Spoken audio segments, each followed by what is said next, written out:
మా వ్యక్తిగత బౌన్సర్లు ఎందుకు అనే ఒక క్వశ్చన్ రైజ్ చేశారు ఒక ఛానల్లో.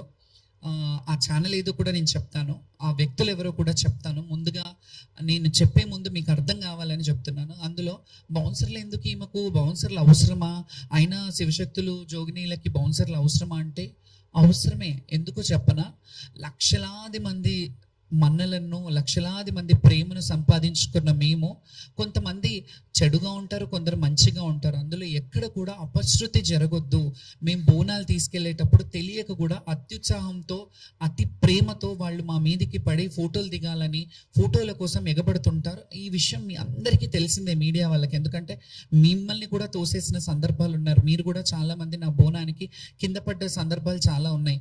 సో ఆ బౌన్సర్లను పెట్టుకున్నారంటే ఆ బోనం పడొద్దు, బోనం భంగం కావద్దు అని చెప్పి ఈ కల్చర్ని భ్రష్టు పట్టియొద్దు, కల్చర్ని రిప్రజెంటేషన్. నేను అమ్మకి 365 రోజులు మనకు అన్నం పెట్టే అమ్మకి మనం ఒక రోజు బోనం చేస్తున్నామంటే అది పవిత్రంగా తీసుకెళ్లాలని ఒక్క పొద్దుతో, ఉపవాసంతో మేము వెళ్ళి అమ్మవారికి నైవేద్యం ఆటపాటలతో, డప్పు చప్పుళ్లతో ఇవన్నీ వెళ్ళి మేము ప్రజెంట్ చేయడం జరుగుతుంది.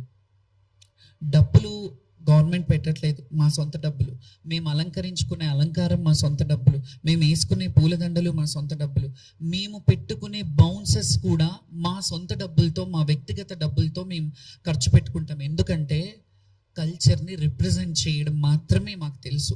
కల్చర్ని రిప్రజెంట్ చేయాలి, మేము బోనాలు తీసుకెళ్ళాలి, అమ్మని, తల్లిని చూడాలి. సంవత్సరం అంతా ఎదురు చూసే ఘట్టం ఏదైతే ఉంటుందో, ఆ సికింద్రాబాద్, ఉజ్జయిని మహంకాళి కావచ్చు, ఎల్లమ్మ, బలకంపేట ఎల్లమ్మ కావచ్చు, ఏడుపాయల దుర్గమ్మ కావచ్చు, కొమరవెల్లి మల్లికార్జున స్వామి కావచ్చు, ఐలవేణి కావచ్చు, మేడారం సమ్మక్క సారక్క జాతర కావచ్చు, అక్కడ అన్ని వేలాది లక్షలాది మంది శివశక్తులు, భక్తులు అందరూ వెళ్ళడంలో, శివశక్తులు కొంత ప్రత్యేకమైన అలంకారాల్లో ఉండడంలో తప్పే ఉంది. మేము ఇట్లా రెడీ అవుతారు, ఒక ఆడవాళ్ళు ఒక వ్యక్తిగత ఇదిని, మీరు డ్రెస్సింగ్ని, లేకపోతే మేము రెడీ అయ్యే విధానాన్ని మీరు బయట వేరేగా పోర్ట్రేట్ చేస్తున్నప్పుడు మీకు కొంచెం కూడా సిగ్గు అనిపించట్లేదా? అట్లా ఒక ఒక వ్యక్తిని మీరు అంటే బట్టల దుస్తుల రూపంలో కానీ, లేకపోతే ఇంకా మా వేషధారణ రూపంలో డీగ్రేడ్ చేయడం కాదా ఇది?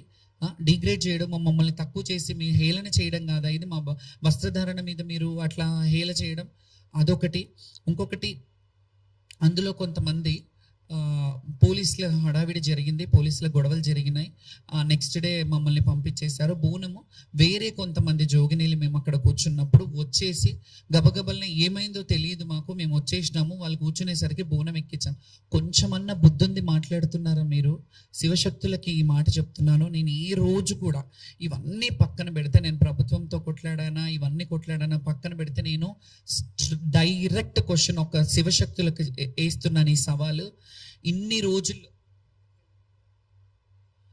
రోజులు శివశక్తులకు మేము ఏదైతే చేస్తున్నామో, శివశక్తుల గురించి పోరాడుతున్నామో, ఏ రోజు నా గురించి పోరాడలేదు. నా గురించి ఒక్కదాని గురించి అయితే, నా గ్రీన్ కార్పెట్ కాదు, 7 కలర్స్, ఆల్ కలర్స్ కార్పెట్లు వేసేస్తారు. నేను నా క్యాలిబర్ ఏంటో నాకు తెలుసు, కానీ నేను ఏ రోజు అలా అడగలే. మా శివశక్తులకు ఒక క్యూ లైన్ పెట్టండి, మా బోనాల వాళ్ళు ఇన్ని కిలోల బరువును ఎత్తుకొని ఉంటారు, మా బోనాలు ఎత్తుకునే శివశక్తులు, బోనాల వాళ్ళు కానీ మహిళలు ఉంటారు, చిన్నపిల్లలతో వస్తుంటారు, చిన్నపిల్లల్ని, బిడ్డలని, చంటి బిడ్డల్ని ఇళ్లలో పెట్టి బోనం ఎత్తుకోవాలి, అమ్మకు ఆ రోజు బోనం చేయాలనే తపనతో చాలా వేలాది మంది భక్తులు వస్తుంటారు. వీళ్ళందరి గురించి నేను పోరాడితే, మీరు ఈ రోజు కొంతమంది శివశక్తులు పనిగట్టుకొని, ఆమె పబ్లిసిటీ స్టంట్ చేసిందేమో, ఆమె మాకు ఈఓలు పిలిచారు, మాకు ఎండోమెంట్ వాళ్ళు పిలిచారు, ఈ ఆఫీసర్ రిసీవ్ చేసుకున్నాడు, ఆ ఆఫీసర్ రిసీవ్ చేసుకున్నారు అని చెప్తున్నారు కదా. వాళ్ళకి నేను ఒక సవాల్ వేస్తున్నాను, ఒక ప్రశ్న అడుగుతున్నాను.